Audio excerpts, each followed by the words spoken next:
Quem é branco no Brasil? Tudo é raça no nosso país.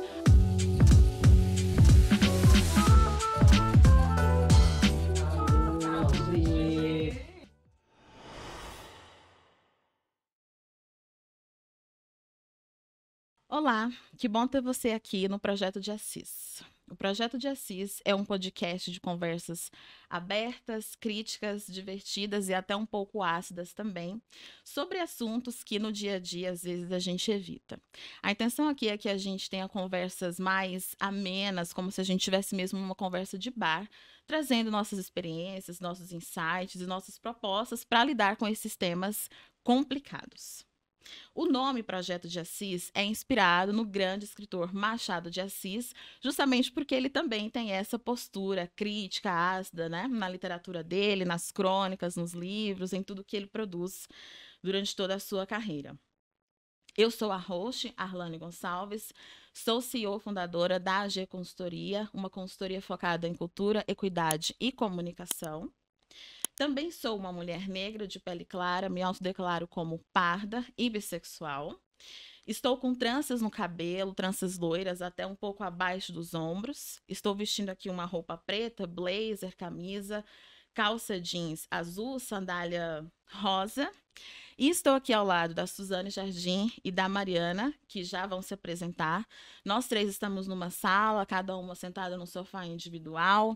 Aqui atrás da gente tem uma TV com o logo do Projeto de Assis e entre nós tem uma mesa de centro com alguns livros, algumas canecas e alguns enfeites. Olá para vocês, fiquem à vontade para se apresentar também. Posso ir primeiro, então? Claro. Ok, grande prazer estar aqui conversando com vocês. Meu nome é Suzane Jardim, eu sou uma mulher negra de pele clara, me autodeclaro enquanto parda, sou uma mulher cisgênera, bissexual, mãe de um garotinho de 14 anos, também bissexual. Gente, quanto trabalho que eu tô tendo nessa vida, mas enfim, eu tô vestindo uma blusa sem mangas azul e uma calça vermelha com uma bota nos meus pés. Eu tô muito contente de estar aqui com vocês hoje. Eu espero que a gente consiga ter essa conversa ácida com bastante qualidade e que a gente consiga dar umas risadas também, porque eu acho que é importante, né? Que assim seja. Olá, eu sou a Mariana Macário. Também estou muito feliz de estar aqui.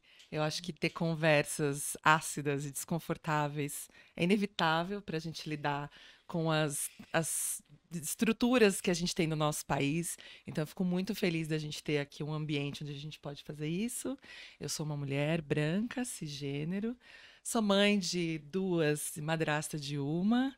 Tô vestindo uma blusa branca, brincos roxos, tenho um cabelo na altura dos ombros meio enrolado, meio liso, meio indeciso. E espero que a gente tenha ótimas trocas aqui. Arlane, muito obrigada por começar esse projeto. E agradeço Machado de Assis por essa inspiração maravilhosa. Exatamente. Eu que agradeço pela presença e pela honra de ter vocês aqui. Bom, Suzane e Mariana, vamos conversar sobre quem tem raça no Brasil. Antes de eu trazer algumas perguntas muito fáceis para vocês, quero compartilhar algumas coisas que já sucederam aqui no nosso país, alguns marcos que a gente tem quando falamos de raça, de autodeclaração, de identidade racial. Tem um dado muito interessante de do censo do ano de 1980, que recebeu cerca de 136 nomes diferentes para cores declaradas por pessoas não brancas. Então, você teve pessoas se autodeclarando como acastanhada, agalegada, amarela queimada, amarelosa, amorenada, azul, azul marinho, bem branca, bem clara, bem morena, cor de ouro, cor de rosa, cor firme, encerada, enxofrada, que mais? Mais nomes interessantes aqui.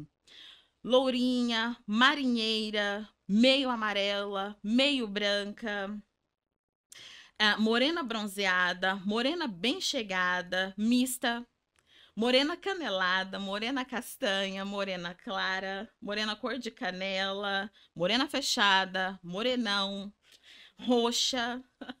Tem mais alguns últimos aqui interessantes. Eu tenho meus pálida. favoritos dessa lista. Tô Meus fascinada. favoritos é o puxa pra branca. Puxa, Eu gosto muito. E eu gosto do verde também. Porque quem respondeu verde, eu acho que verde, transcendeu. Transcendeu, Uhum. transcendeu. O azul a gente até consegue visualizar, mas Exato. o O verde... verde me pegou, assim. Sim, quase negra, queimada, queimada de praia, queimada de sol, regular, rosada, russo, sapecada, sarará, enfim, tostada, trigo, enfim, né? Vários nomes aqui super interessantes. Tô completamente fascinada.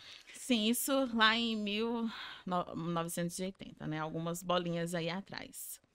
Bom, saltando aqui para 2023, a gente tem o mais recente censo do IBGE, realizado no ano passado, 2022, que encontrou, por exemplo, 10,6% de pessoas se autodeclarando como pretas, né? Então, o maior índice de pessoas se autodeclarando como pretas até hoje.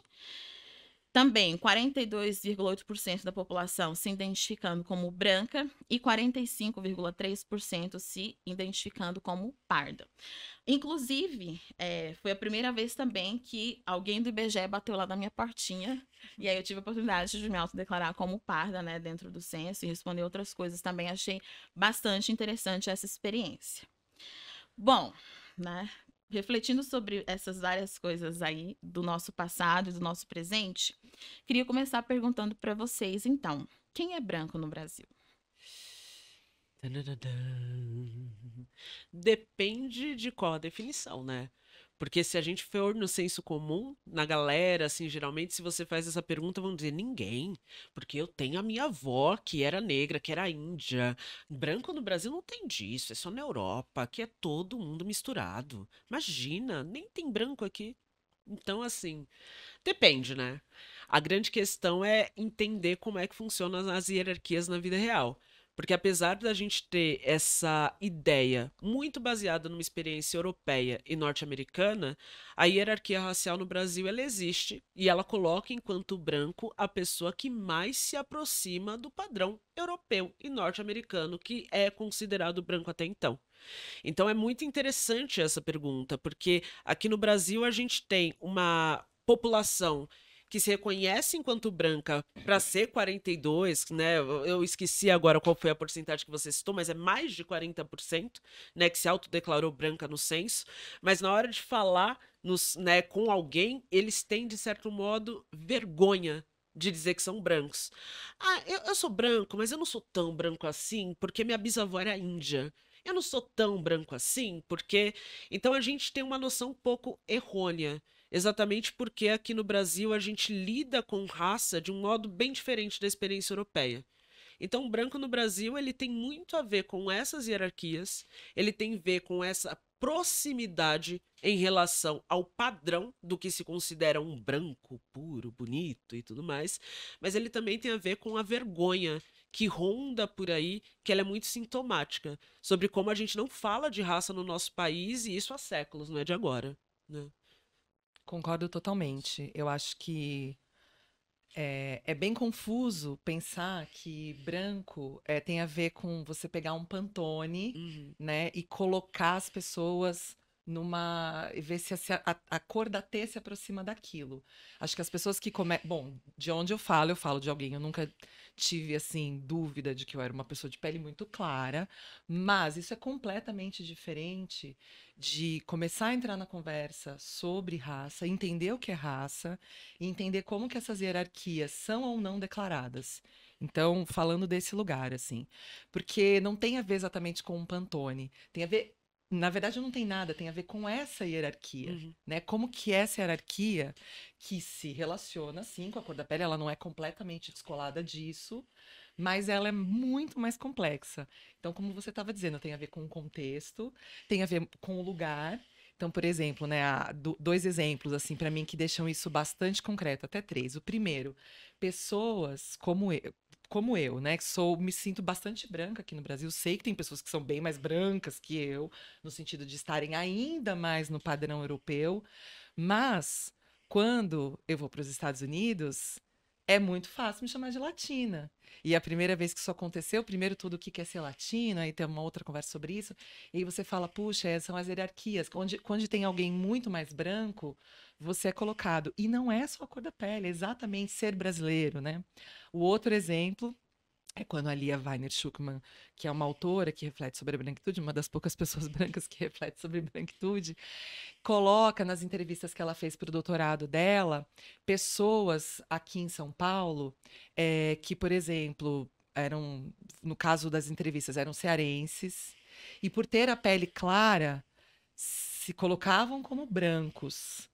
Mas muitas vezes, e aí não vem aqui um julgamento, a gente sobre a atitude das pessoas, não é uma desresponsabilização, mas é como as hierarquias incentivam as pessoas a oprimirem para se colocar num lugar de não negro, né? Mas ao mesmo tempo sendo oprimido pelo fato de não serem de São Paulo, todo o estereótipo do que é ser nordestino, com muitas aspas aí. E o terceiro exemplo que eu daria, assim, são as pessoas que, por exemplo, tem vamos chamar de árabe, né? Uma coisa que a gente chama de árabe. Aqui no Brasil, todas as nacionalidades, os estereótipos ligados a essa região do mundo não são racializados. Então, por exemplo, meu marido, que por N misturas da genética, as pessoas vivem perguntando se ele é, entre aspas, de novo, árabe, o que quer que isso signifique. Isso é irrelevante aqui para ele não é discriminado por isso. Quando ele estava na França por um passeio, disseram para ele na rua, vai embora daqui. Então não é a mesma coisa nos lugares. Então, para retomar a hierarquia e terminar minha fala, eu acho que você falou uma coisa muito importante também da branquitude que não se declara. Então, assim, eu sei que eu sou branca, mas se eu admitir isso, hoje no Brasil, eu vou estar admitindo um lugar de muito significado, que mesmo sem a intenção, tem uma série de opressões costuradas. Então, é uma branquitude que se disfarça, né, para não se responsabilizar, para fingir que raça não existe, mas aí isso é conversa para o próximo episódio. Não sei se acho que a gente vai falar da raça que não existe. Então, de um lugar de neutralidade e desresponsabilização. Total, gente. Enquanto vocês falavam, tem duas palavras que eu sempre associo quando eu vejo pessoas brancas, né? Ou quando a gente estuda sobre o tema, demonstrando uma dificuldade de se autodeclarar. Uma é pureza e a outra é merecimento. Ou seja, existe uma ideia de que para você ser branco, você tem que vir, dentre aspas, de uma linhagem pura. Né? Se você tem alguma miscigenação, se você tem algum antepassado não branco na sua família, né, na sua origem, logo você não é uma pessoa branca. Ou seja, logo você não merece se autodeclarar como uma pessoa branca. Isso é muito interessante. Uma vez eu estava conversando com uma executiva, claramente branca, não havia nenhum tipo de dúvida, né? Tem algumas pessoas que às vezes está no limbo, a gente fica, né? Nossa, que é essa pessoa? Não era o caso dessa mulher. Não somente uma pessoa branca, mas uma pessoa de classe alta, enfim, né? Com vários recortes ali que colocavam ela num lugar bastante específico da branquitude. E aí ela comentando que certa vez ela estava conversando com uma pessoa e precisou fazer a autodeclaração racial, e porque ela tem cabelo preto, ela se autodeclarou como morena. Essa pessoa... Essa palavra merecia um episódio inteiro, né? Censo ali de 1980 de novo, né? A gente não se livrou dele. E essa pessoa com quem ela estava conversando, acontece de ser uma mulher negra, era uma mulher negra. E essa pessoa corrigiu ela, falou, não, você não é morena. Ela, não, então eu sou parda. E aí eu fui lá explicar para ela, né, como que funciona a identidade racial brasileira, que é através do fenótipo e da aparência, ou seja, não é necessariamente, na verdade, não importa a sua ascendência, né? A sua linhagem, se é pura ou se é miscigenada, novamente, entre aspas, né? Mas é sim sobre a sua aparência física, sobre como que as pessoas te veem, te interpretam, te tratam.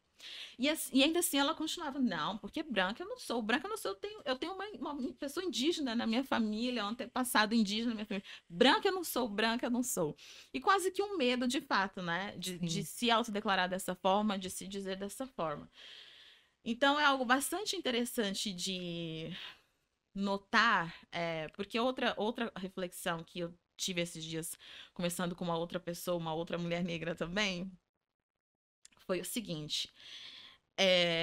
Ela falou assim, Arlane, pessoas brancas têm um altíssimo... Embora elas não falem, embora isso não seja uma conversa, né? Elas têm um altíssimo nível de consciência racial e de consciência de classe no Brasil. Eu achei isso, assim, de explodir mentes, porque eu nunca tinha parado para pensar dessa forma, né? Você tem um grupo de pessoas ali que vão se juntando, se protegendo, mantendo seus relacionamentos, né? Cida Bento chegando aqui de novo na conversa. Então, independente de falarem abertamente, se reconhecem dessa forma, independente de se posicionarem ou de conversarem sobre raça, ou qualquer que seja a temática relacionada, é assim que elas geralmente se comportam. É um pacto tão forte que ele não precisa nem ser anunciado. Exato. Exatamente. E que tem totalmente a ver com a nossa história. Porque muita gente faz esse tipo de coisa, do eu não sou branco, imagina e tudo mais, sem entender o quanto isso é um fio histórico que dura séculos. O Brasil, quando ele acaba com a escravidão, né, daquele jeito totalmente questionável e tudo mais, deixando uma série de resquícios, ele quer se colocar como um lugar extremamente excepcional diante dos outros lugares da América Latina. E o Brasil, ele sempre teve uma população negra extremamente alta, extremamente grande, uma população negra que estava ali escravizada, sendo colocada, e quando a escravidão acaba, a ideia é: essa população negra não pode ser a cara do Brasil. A cara do Brasil precisa ser outra coisa. Então o Brasil vira o lugar do brasileiro. Quem é o brasileiro? Ah, o brasileiro é miscigenado. O brasileiro, ele adora valsa, mas ele adora samba, ele adora futebol, ele ama caipirinha. Não tem branco no Brasil, também não tem preto no Brasil, principalmente não tem preto, tá? Essa era a grande recado que davam. Tanto que não é à toa que a gente fica até surpreso com mais de 10% da população atualmente se autodeclarar como preta, porque antigamente, depois, né, do fim da escravidão, esse tipo de autodeclaração era extremamente rara. Porque as pessoas, elas não se autodeclaravam enquanto pretas porque havia uma carga extremamente pesada em relação a isso. Extremamente pesada. E eu posso dar o exemplo da minha mãe. Minha mãe vai fazer 70 anos agora, faz uns 5 anos que ela começou a entender que ela é preta. E ela é retinta. Ela sempre dizia: preta não sou. Preto mesmo é aqueles africanos. Aí eu ficava: amiga, olha, onde você tá? E pra ela isso fazia sentido, porque a gente é periférico. A gente é da cidade de Diadema, São Paulo. O que tem mais lá é preto. O que tem mais lá é retinto. Então se criava um padrão, né, desde esses tempos mais antigos, para você se destacar. Minha mãe, que é uma mulher preta, retinta, ela dizia: preta eu não sou. Eu sou morena. Certo? E aí ela conseguia, dentro disso, criar uma hierarquia própria para se colocar como alguém que não merecia o racismo que sofria. E isso era muito triste de se ver, porque ela sofria ações de racismo o tempo inteiro e ela falava para mim, e eu lembro muito bem disso, que ela não entendia porque preta ela não era. Então, assim, a gente tem esse histórico que tem a ver como o Brasil se constituiu, que tem a ver com a identidade nacional que foi se criar.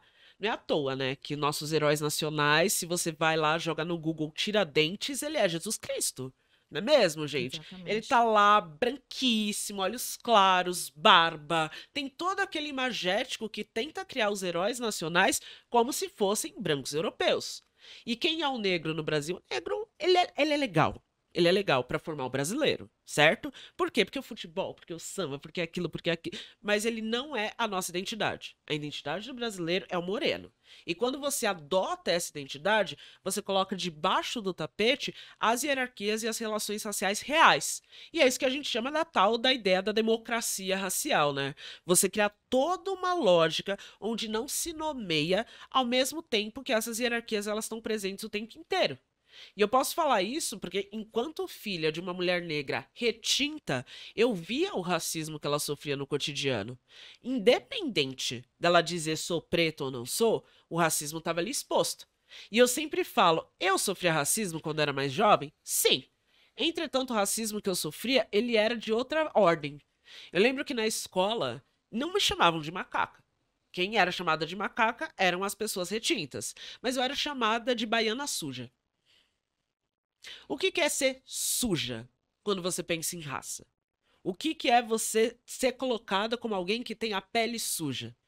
Isso é uma hierarquia, onde você coloca a pessoa da pele clara enquanto o grande padrão, né? Então, E aí você cria um polo não, uma opressão extremamente poderosa, porque ela não se nomeia, porque ela organiza, né? A gente está falando de hierarquia, né? Essa palavra é muito poderosa, porque tem quem está em cima e quem está embaixo, e toda uma escada que vem, onde você... eu fico imaginando, às vezes eu fico também refletindo, assim, né?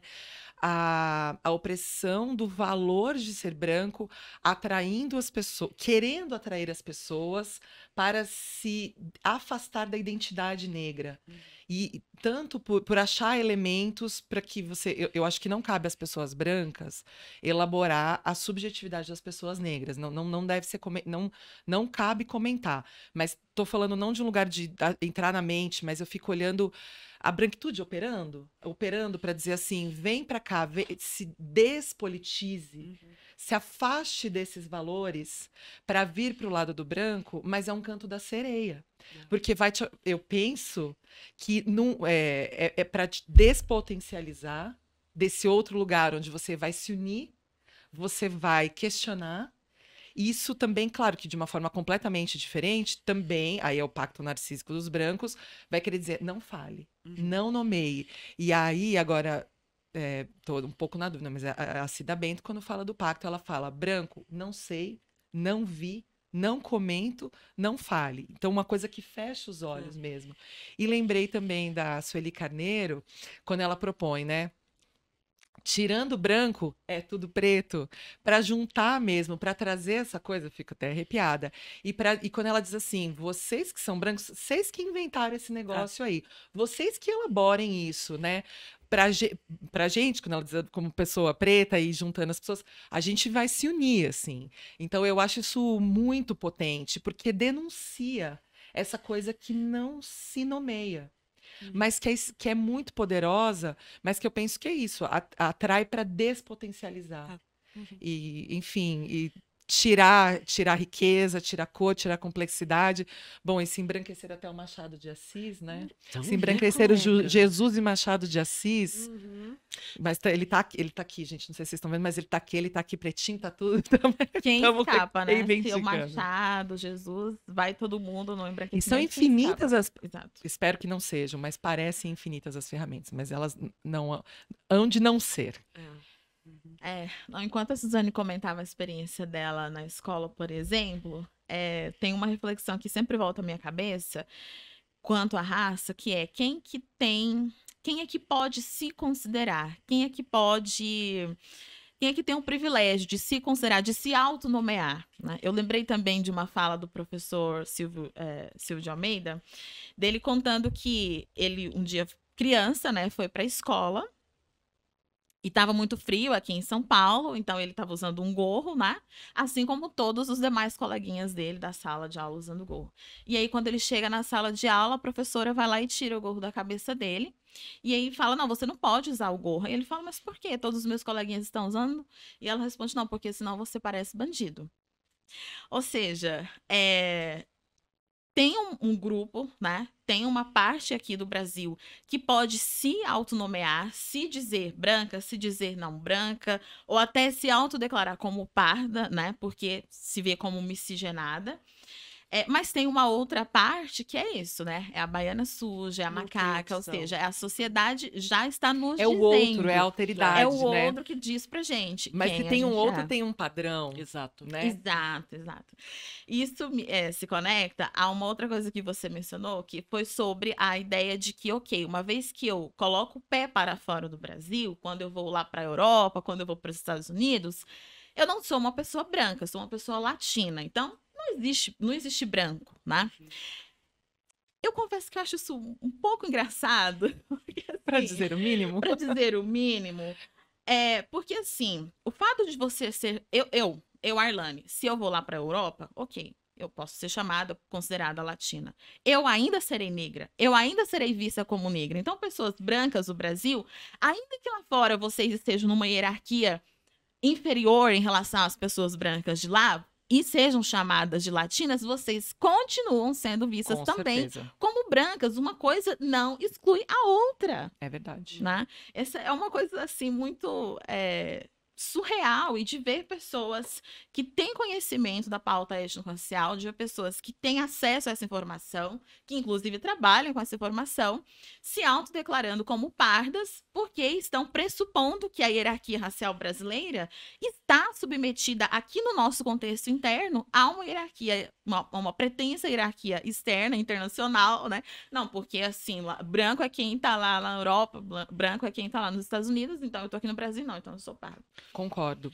Que, junto com isso, o que me gerou muita reflexão ao descobrir que as pessoas, conforme, né, a vida, principalmente profissional, me foi vendo, mais do que estar nesse lugar, ver pessoas.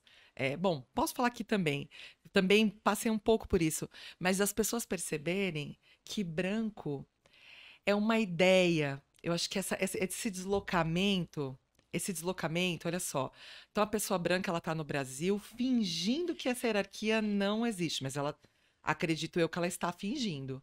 Eu acho que essa consciência racial que você falou, que Cida Bento fala do pacto, ela está operando, né? Mas a pessoa tá dando para fingir que essa hierarquia não existe. Aí, quando existe esse deslocamento, a pessoa ela não dá mais para fingir que esse ideal não existe. Então, é como se ela tivesse que admitir, puxa, existe uma ideia de branco que eu acho que talvez em última instância a gente poderia dizer que ela nunca é atingida, porque quanto mais ideal ela for, mais as pessoas ficam tentando ser brancas. E acho que a gente precisa falar. Ser branco não é só ter a alvez da pele, é reproduzir uma série de valores. E não sei o que é mais cruel, né? Se é você poder passar com esse fenótipo ou reproduzir, acho que é igualmente cruel. Então, assim, aí é falar de colonialismo, né? Como você fala assim, nossa, então lá eu podia me valer mais dessa vantagem, aqui essa vantagem está um pouquinho diferente, mas para algumas pessoas pode ser uma oportunidade de ser confrontado com a existência. Mas, como a teoria da consciência racial mostra, ser confrontado não necessariamente significa que você vai usar aquilo para tentar se desinternalizar do racismo, né? Você pode continuar negando e pode ficar até mais. Às vezes, a negação fica até mais forte a partir do momento que você precisa admitir que aquilo existe. Mas aí são outros 500, né? As encruzilhadas da confrontação dessa realidade. Fora que tem o fato básico de que o que é identidade latina dentro do Brasil? Todos nós somos latinos, de certo modo. Sim. O que isso informa sobre raça pra gente? Nada. Nada. A gente só tem uma informação e uma hierarquia sobre raça a partir da identidade latina quando nós saímos do Brasil. Por quê? Porque dentro da nossa história e dentro do projeto de embranquecimento nacional, que é um projeto que se aplica e literalmente é um projeto, são intelectuais, são instituições que vão pensar no embranquecimento do Brasil.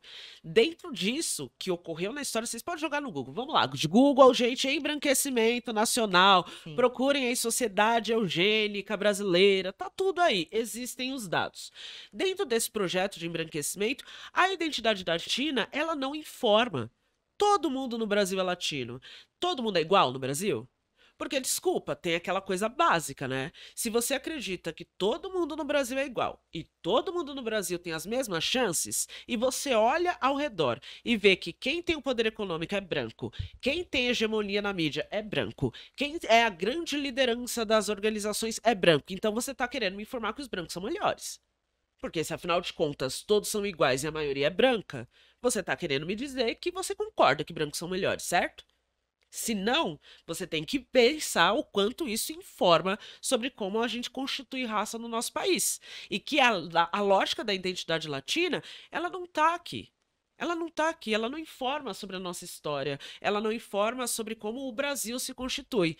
Claro, seria lindo, né? Imagina, a gente super empoderado, latinos, uhul. Mas a nossa história é outra. A nossa história é outra. E para mim eu acho muito sintomático o quanto várias e várias vezes pessoas brancas pararam para falar comigo e dizer: eu entendo que vocês sofrem porque quando eu fui para Amsterdã, para Alemanha, para Colorado, blá blá blá blá blá, gastaram meu dinheiro de branco, lá eu fui chamado de latino e doeu. Eu também sofri, que era isso que você estava falando. Aí né? eu penso, putz, deve ter sido foda, hein? Olha, sinto muito por você. Quer um abraço? Sabe? Porque Mas assim. você tem um lugar pra voltar? Olha que Exato, coisa. onde você E pode é o estar país que você seguro. nasceu. Exato. Não é bom poder voltar Onde pra você algum vai ser lugar? abraçado. É. Porque eu vou ser sempre a baiana suja. Independente de eu estar no Brasil ou estar em Amsterdã, colega. Inclusive, eu não vou ir pra Amsterdã porque eu não tenho essa grana, não. Porque os meus pais, minha mãe preta, blá, blá, blá, não teve essa herança histórica pra guardar o suficiente pra usufruir dessa forma. Que triste ter Então- que viajar pra entender que... Exato, que né, colega? Meu sonho. E não enxergar o próprio país, né? Ah. Mas aí você volta pra cá e, sei lá, e tudo continua igual. Não precisaria viajar pra ver tudo isso. A gente tá exposto a isso desde sempre. Uhum. É uma relativização constante, né? Tem É. tanto esses comentários de viagens ao exterior, experienciei alguma coisa que me fez me sentir ofendida ou ofendido, quanto a analogia com roupas, por exemplo. Ah, não, porque aí se eu for a um shopping de bermuda, aí eu vou ser maltratado, o segurança vai pedir para eu me retirar. Como se, assim, né? Como se em algum nível isso fossem coisas comparáveis, experiências comparáveis. Quando a gente fala de raça, racismo, a gente está falando, gente, desde alguém ser preterido de uma oferta de emprego ou ter um histórico de não acesso a direitos e oportunidades, a pessoas sendo mortas aqui no Brasil a cada 23 minutos pela polícia por serem pessoas negras, né? Homens negros sendo mortos porque tá com guarda-chuva na mão, a polícia confunde com uma arma de fogo, famílias sendo alvejadas pelo exército com 80 tiros, enfim, é uma coisa muito mais profunda, muito mais complexa, né? E não só é muito mais profunda, porque você falando dessa coisa das roupas, me lembra o dia que eu conheci a Lia Warner, né? O dia que eu conheci ela, a gente tava papeando, tomando uma cerveja, trocando uma ideia, e ela me falou de uma das entrevistas que ela fez no mestrado, onde ela foi entrevistar pessoas em situação de rua para perguntar para essas pessoas o que era ser branco. E assim, ela estava falando para mim porque ela fez a mesma pergunta para pessoas de classe mais alta que relativizaram totalmente. Ah, eu não sei o que é ser branco porque eu sou brasileiro, blá, Porque blá, a minha blá, avó, blá, minha blá. avó, blá, blá, blá. Exato, exato. Mas quando ela perguntou para um rapaz branco em situação de rua, ele olhou para ela e falou: Ah, eu acho que é poder entrar no shopping para cagar. Exatamente. Ele falou essa frase. E assim, a gente riu na hora da mesa, mas, cara, vocês já pararam pra pensar nisso? O quanto realmente é sintomático? Não, eu acho que você ri, até porque é tão difícil lidar com uma coisa tão. É quase inominável, de Exato. tão básico e concreto e fundamental. Exato. Porque você tem que ser confrontado com uma coisa tão fundamental que todas as construções teóricas que a gente vai fazendo, eu aprecio muito as construções teóricas que a gente faz, mas aí, de repente, você é um tapão na sua cara de que é tão básico. E desculpa, não queria te interromper, mas Imagina. é difícil, assim. Não, é muito doido isso, porque eu fiquei pensando, cara, é isso. Foda-se a roupa, Desculpa falar palavrão, gente, foi mal, tá? Eu sou cristã, mentira. Mas enfim. Perdão pelo palavrão, mas é realmente, vocês já pensaram que, assim, o que define necessidades fisiológicas de uma pessoa e Sim. possibilidades é a cor da pele? Sim. Sabe? Sim. Uma pessoa em situação de rua, ela realmente, por mais que esteja mal vestida, blá, blá, blá, blá, blá, por ela ter uma cor da pele. E o que eu achei mais magnífico de quando ela deu esse exemplo é a pessoa reconhecer. Porque a pessoa, todo mundo fala isso pra mim, eu sou professora, sou historiadora, professora, e eu comecei a minha vida enquanto professora dando aula sobre questão racial, periferia, Diadema, maioria preto e muito branco. E muito branco também, porque na periferia tem branco, pô, tá lá. E aí todo mundo fala, nossa, deve ser tão difícil, né? Porque o branco da periferia, ele não vai conseguir falar de raça, porque afinal de contas, ele também é um branco que tá ali sofrendo com a questão de classe. Não. Na real, o branco da periferia, ele tem essa consciência assim, porque ele sabe que se ele coloca uma roupinha melhor, ele não é parado pela polícia igual os amigos dele são. Sim. E eu ouvia isso o tempo todo da galera ali. E muitas vezes haviam inclusive pactos de sobrevivência, no sentido de o meu amigo preto mora naquele lugar, eu que sou branco vou com ele, porque aí eu tenho como proteger. Então, é muito perverso isso, né? Porque as pessoas acham, ah, não, o branco periférico, ele não vai conseguir entender esse papo.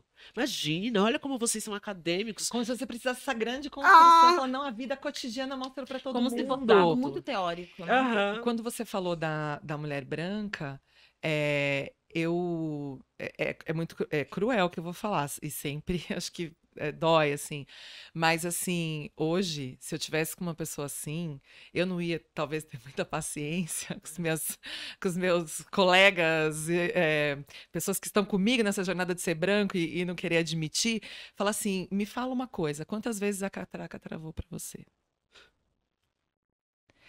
Eu tenho certeza que essa pessoa sabe. Só que ela fecha o olho para quem a catraca trava. O que me faz pensar, quando você está falando disso, de quem olha para o outro e quem não olha, tem que ir para os Estados Unidos para pensar, e aí você volta. Me parece um pouco, não dizendo que é a mesma coisa, mas me dá a mesma sensação de quando um homem fala assim: nossa, agora que eu tive uma filha, eu consigo pensar sobre o machismo. E eu pensando assim, primeira coisa que eu penso, nossa, você teve uma mãe e não pensou sobre isso. Você nunca conviveu com mulheres, mas eu vou voltar para a questão racial. E é real o que eu tô falando, assim, eu passei por isso durante muitos anos. São tantos mecanismos para colocar você a serviço, colocar todas as pessoas a serviço dessa hierarquia, que daí eu fico pensando, imagina uma pessoa, né, de 30, 40 anos, 20 que seja, branca, né, identificada como branca, que vai para um país, aí ela volta e eu fico pensando, nossa, a gente nunca olhou para o lado, a gente olha para o lado, a gente vê, mas você cria os mecanismos para, em última instância, desumanizar, né? É uma desumanização. Se você está vendo toda hora que tem alguém para quem a catraca trava e para você as portas se abrem, né? Para você o segurança acorre para não causar nenhum, para você que eu digo uma pessoa branca, nenhum obstáculo para você entrar em outro lugar, enquanto para outro não é assim que as coisas se dão. Você vê todos os dias na TV quem é preso e quem não é. Você vê todos os... Assim, infelizmente, esse é o país que a gente tem, né? Gostaria que não fosse. A minha filha, quando ela tinha 3 anos, ela falou 4, assim, a gente estava na Avenida do Estado, o farol fechou, era de noite, a gente estava voltando de viagem, nunca esqueço. Ela olhou para mim e falou assim, por que são sempre as pessoas marrons que estão na rua pedindo dinheiro? E aí eu falei, é agora, né? Assim, por quê? Uma pessoa branca, de acordo com estudos, é com 30 anos que ela vai ter uma conversa sobre raça. Se é que ela vai ter. Nossa. Se é que ela vai ter, descobrir que ela tem raça, né? E a gente sabe que todos, não existe raça, todos temos raça, mas a gente sabe que com as pessoas que não têm essa alvura na pele, ou todas essas vantagens, não é com 30 anos. Então, eu só trouxe esse exemplo dela para dizer que, assim, era hora de nomear, porque ela tá enxergando um padrão. Só que é inacreditável os mecanismos que vão existindo para a gente fingir que o padrão não existe, fingir que o padrão não existe, fingir que o padrão... Você não precisaria viajar para nenhum lugar para ver. Então, é porque a gente não vê as pessoas... A pessoa branca não vê a pessoa negra como seu irmão, chame do que for, como seu brasileiro, cidadão com cidadão, irmão, como seu igual, né? Então, o mendigo a pessoa em situação de rua, me perdoe, a pessoa em situação de rua, ela tá vendo, todos nós estamos vendo. Dia a dia. Não tem... Ela tá vendo, ela tá reconhecendo, né? E aí fico pensando nos mecanismos para fingir que não vê. Sim. O pacto para todo mundo fingir que não vê. Nossa, inclusive, muito rapidamente, eu lembro de uma situação que eu falei, hoje eu vou ser demitida. É hoje, porque eu estava dando aula em uma escola, eu fui contratada enquanto professora para trabalhar num projeto, surgiu o assunto raça, e aí uma moça muito legal, muito educada, muito simpática, ela simplesmente disse, ai, mas é que crianças, elas não veem cores, né? Crianças, elas têm essa pureza, tanto que um dia eu estava com meu sobrinho de uns 6 anos no mercado, e enfim, ela disse que estava com o sobrinho de 6 anos no mercado, passou um homem negro retinto e o menino começou a gritar. O menino começou a gritar em pânico, no meio do mercado, apontando para o rapaz, dizendo: Tia, olha, ele é preto, ele é escuro. Ela tá falando duas coisas contraditórias ao mesmo tempo. Ela veio, me falou isso e ela disse, mas por quê? Porque ele é inocente, não é porque ele é racista. É porque simplesmente a criança de 6 anos nunca tinha visto alguém daquela cor. Então ela se manifestou daquela forma. Eu olhei pra cara dela, eu falei... quantas contas eu tenho pra pagar esse mês. Eu juro que eu fiz uma conta ali, assim, eu falei, quantos boletos vou ter esse Você mês? precisou evocar os Exato. boletos. E assim, eu falei, quer saber, eu boletar mais, boletar menos. Eu falei, não, eu concordo, a criança não é racista. Racista é você e toda a sua família. Porque, desculpa, você tá querendo me dizer que uma criança passou 6 anos vivendo no Brasil e ela nunca viu uma pessoa negra na televisão, num livro, numa festa de família, dentro da casa dela, na rua. Que país? Onde você Onde mora? você mora? Exato. Então, assim, desculpa. Quantos muros... Nossa, você deve gastar... Quantos muros a gente constrói, imaginários, concretos, simbólicos, Exato. para você estar ensinando uma criança que... A resposta tá na própria fala da pessoa, mas ela não vê. sim. Né? É um nível, é uma cegueira. É uma isso. cegueira Inclusive, racial se tão sentiu grande. ofendidíssima. Sim, sim, Opa, sim, e ficou lá sim. justificando. Eu falei, tá bom. Claro, não fui contratada de novo, não dei mais aulas ali, mas lavei a alma, porque, porra, Até velho. porque, né, Suzane, pensando agora, ela aposto, olha, as partes do meu corpo podem, mas eu aposto uma parte do meu corpo que ela estava falando isso para você validar É. a maluquice que ela estava falando. E a segregação que ela impõe dentro da própria E família. ao você validar, ela poder continuar, ela colocar mais um tijolinho nessa autoenganação Ah. para a pessoa branca viver nesse castelo encantado, que não existe porque se você desce do castelo, é insuportável. Como que, É como que, desumanizador. como que a gente tá de tempo? Tá bom. Tá. Indo aqui pra. Assim, gente, meu Deus, a minha cabeça tá fervendo. É branco fazendo muita Eu branquice. teria, Jesus. assim, Cristo. tem muitas coisas aqui efervescendo a partir das nossas conversas, mas assim, quero fazer uma pausa nesse momento, uma pausa um pouco didática, para quem estiver nos ouvindo ou nos assistindo. A gente falou aqui bastante sobre identidade racial, sobre autodeclaração racial, sobre quem é branco, sobre quem é pardo, né? Inclusive, na fala da Mariana ela trouxe ali que a questão de ser uma pessoa branca não se trata apenas da cor da pele, mas também de valores, de uma visão de sociedade, enfim, nós vivemos num país que foi colonizado, que tem uma lógica, que tem uma estrutura racial implementada, que nós reproduzimos e reforçamos e consolidamos a todo tempo, né? Mas para você que está nos ouvindo ou nos assistindo, quero dar alguns passos atrás e só falar um pouquinho sobre a autodeclaração racial em si. Vai que, por exemplo, o IBGE bateu na sua porta, ou vai que você vai responder um censo dentro da sua organização, dentro da sua empresa, ou em qualquer outra ocasião que você seja confrontado ou confrontado, aí, ou perguntado para falar sobre a sua autodeclaração racial. Importante, ponto de partida. No Brasil, qualquer que seja a sua identidade, a sua autodeclaração racial, nós somos pessoas miscigenadas, tá?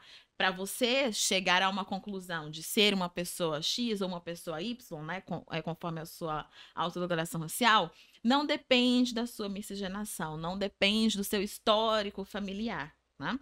Eu, inclusive, cheguei a fazer o meu exame de DNA, não sei se vocês já fizeram. Não fiz. Fiquei muito curiosa para saber.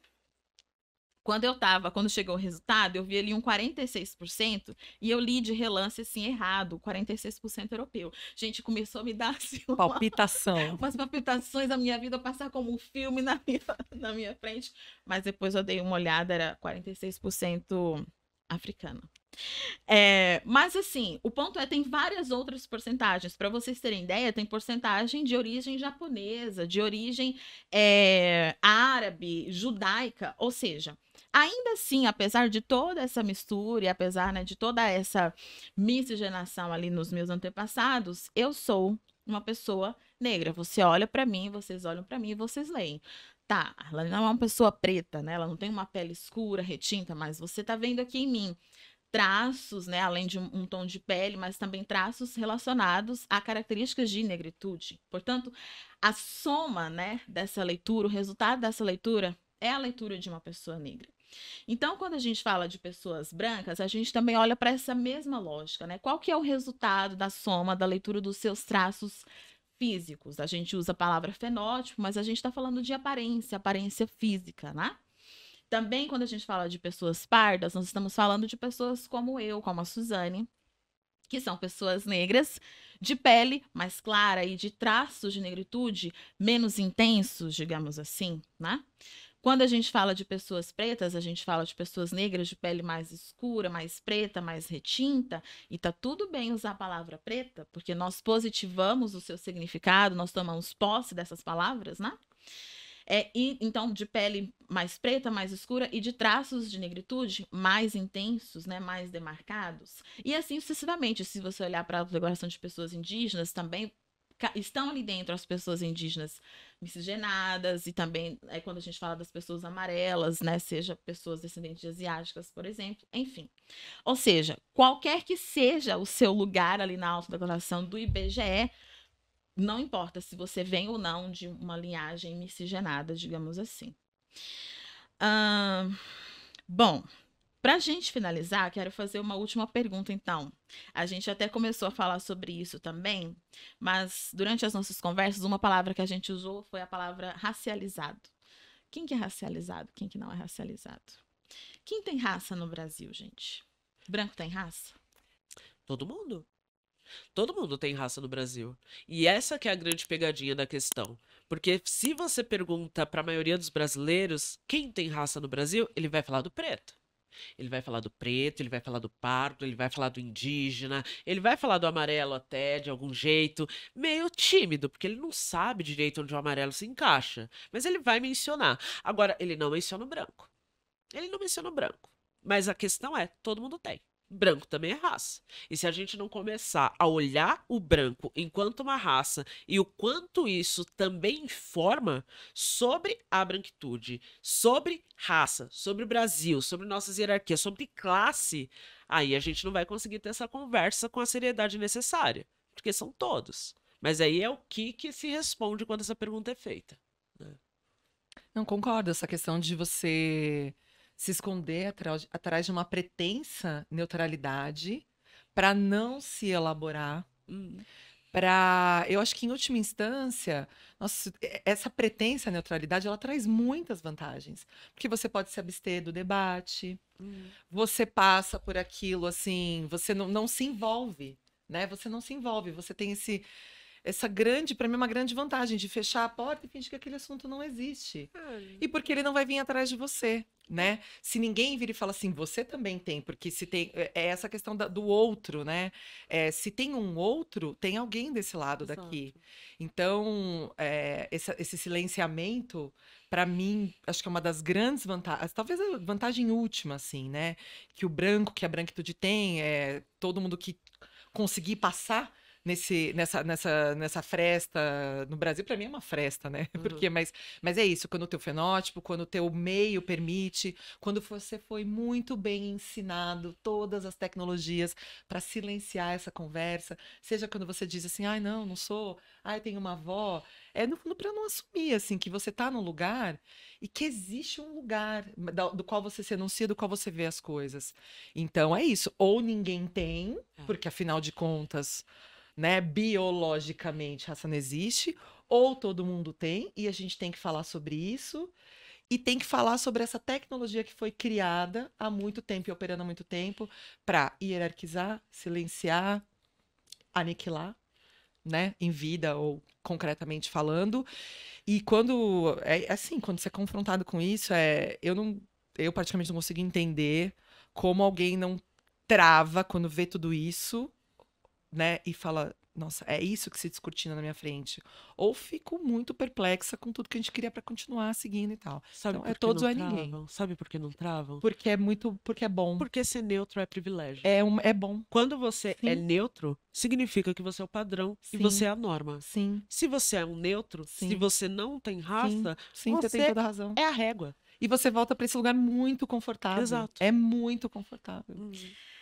Gente, pode ser muito confortável. Tem uma, assim, quando a gente vai dentro ali das organizações, né? Nós três trabalhamos com organizações, com palestras, então a gente já está bastante acostumada com algumas das reações. Tem reações que são bastante comuns. Parece um roteirinho, né? Parece um roteiro, né? Quando a gente começa a falar de raça, quando a gente começa a fazer o letramento racial. Mas tem uma delas que eu acho bastante intrigante, que é assim, a pessoa abre o microfone E tá tudo bem se você é essa pessoa. Que bom que você tá aqui pra gente conversar sobre isso agora.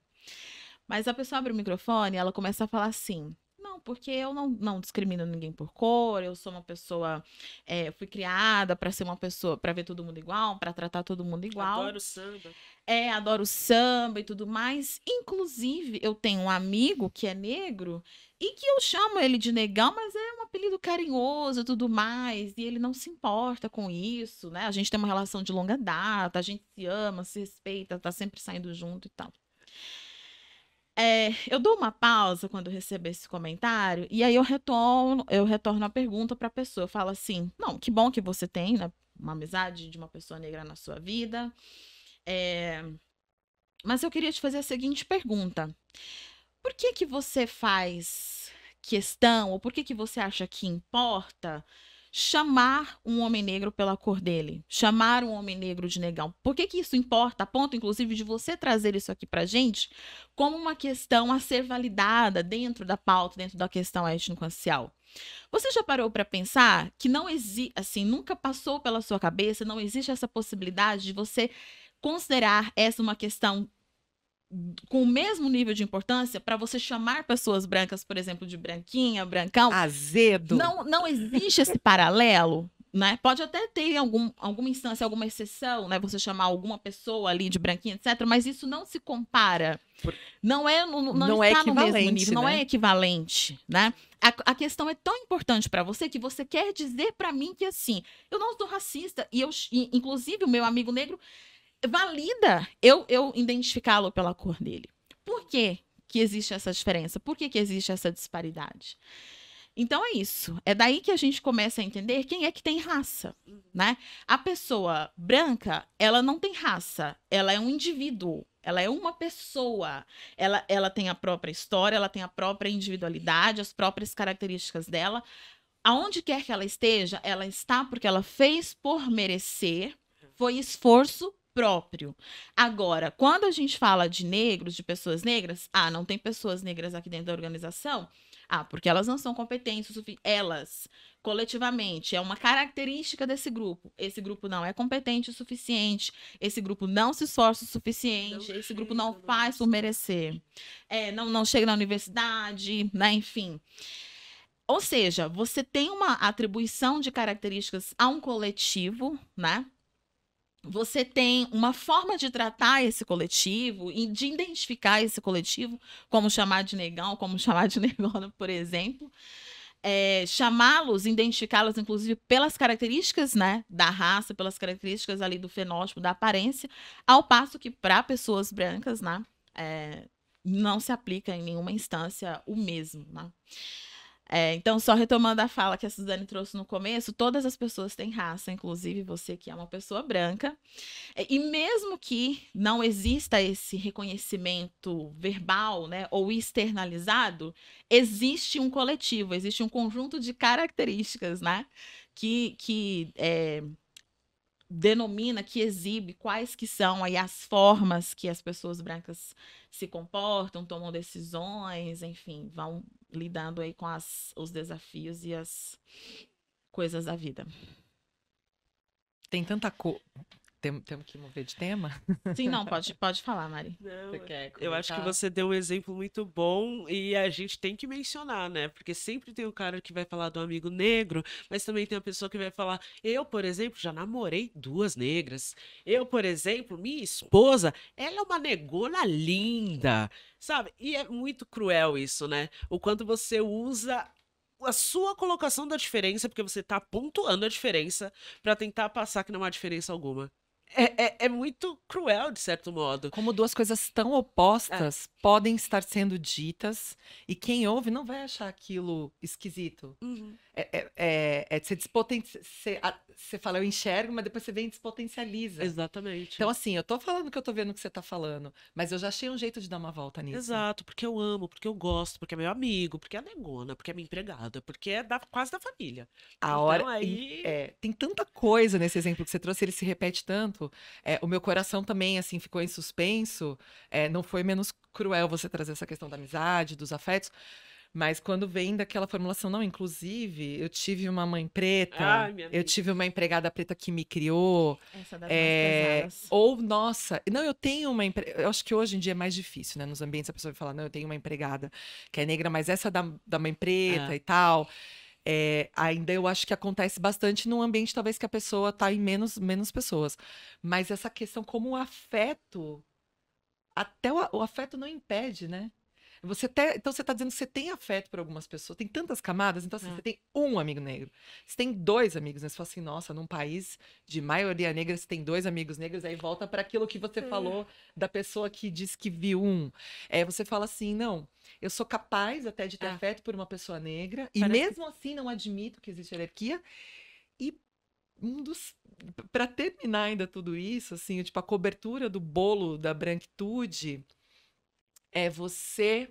Essa é aquela coisa que a gente tem assim: se eu sou uma pessoa boa, eu não posso ser racista. Então, o que ela também está dizendo assim, existe racismo, aquele, né? Existe racismo, mas eu não sou. Uhum. Então, todo mundo nessa altura admite que existe, mas eu não sou. Então, nossa, o racismo é uma coisa que paira em nossa cabeça, sobre nós, e não sabemos quem é que reproduz, né?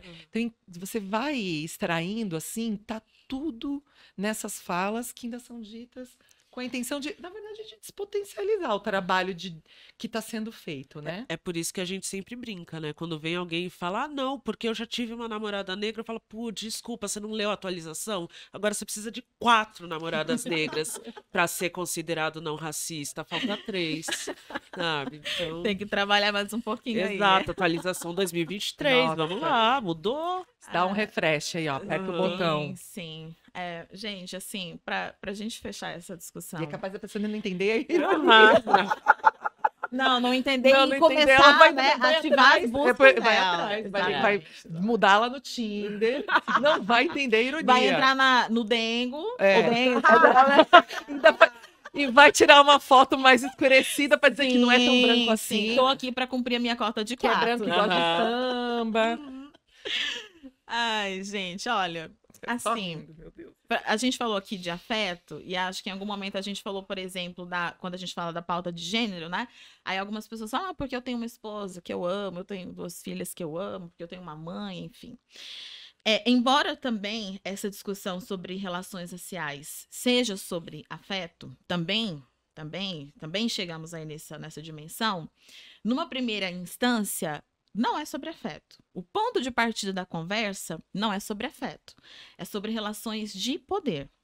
Tem uma foto muito emblemática do Tribunal de Justiça de São Paulo, se você for lá no Google, pesquisa lá, Tribunal de Justiça de São Paulo. Tribunal de Justiça, gente, é a instância do jurídico que, em tese, é a mais próxima do povo, que é aquela que vai resolver as questões mais do nosso cotidiano, das nossas relações civis aqui, né, do nosso dia a dia. E quando você olha para aquela foto ali do Tribunal de Justiça de São Paulo, fica muito evidente, muito evidente, que ela está bastante distante, né, que aquelas pessoas ali, que aquele corpo jurídico está bastante distante do povo, ou do que é o povo, né? 56% de pessoas negras, 52% de mulheres e outras porcentagens aí, pessoas com deficiência, LGBTQIA+, etc. Então, ou seja, você tem ali um exemplo, né, de uma instituição que exerce um poder sobre, né, o nosso cotidiano aqui, por exemplo, e que está bastante distante dessa realidade, que está bastante ausente, que desconhece, com certeza, bastante dessa realidade. Estou dando aqui um exemplo só para tangibilizar um pouco do que nós estamos falando. Nós estamos falando de relações de poder, sobre quem decide, sobre quem tem acesso ao direito, quem tem acesso à oportunidade, quem dá acesso ao direito, quem dá acesso à oportunidade, ou seja, é sobre questões um pouco maiores do que simplesmente afeto. E aí, só usando um último exemplo em relação à pauta de gênero, aqui no Brasil, por exemplo, a gente hoje tem mais de 90% das pessoas CEO sendo homens brancos, né? Isso de acordo com a Fundação Dom Cabral, num dado super recente, inclusive. Não tem nenhum problema homem branco ser líder, ser CEO, ser dono de empresa, ser conselheiro administrativo, não tem nenhum problema. A questão é que nós estamos num país no qual esse grupo representa apenas 20% da população. Mulheres negras são a maioria da população brasileira, são 28%. Então, são a maioria das mulheres e a maioria da população. Ainda assim, esse 20% representa, de forma muito desproporcional, mais de 90% das cadeiras de CEOs, que não são só cadeiras, né? É um conjunto que está definindo e influenciando política, economia, cultura, né? Os rumos do país, o futuro do país, etc. Ou seja, esses homens, quem quer que eles sejam, eles também amam suas mulheres, eles também amam suas mães, eles também criam, cuidam de suas filhas, né? Mas não é esse o ponto de partida, não é daqui que a gente está começando a conversa, né? A gente está falando justamente da relação de poder. Poxa, cadê as mulheres nessas cadeiras? Cadê as pessoas negras nessas cadeiras, né? E assim sucessivamente. Bom, acho que nós cobrimos então, né? Quem tem raça no Brasil. Só para fechar a questão ali no começo que eu falei sobre autodeclaração, você provavelmente notou que nós não temos a autodeclaração negra, né? No censo, no IBGE. Essa é uma categoria analítica que vem depois, então, ali somando as populações preta mais parda, você tem aí a população negra brasileira. Então, de fato, quando o IBGE bater lá na nossa porta, não vai ter a opção de negritude para se autodeclarar. Bom, por enquanto é só. Acho que a gente deixou várias coisas aí na sua cabeça nesse momento. Vamos então para o próximo episódio.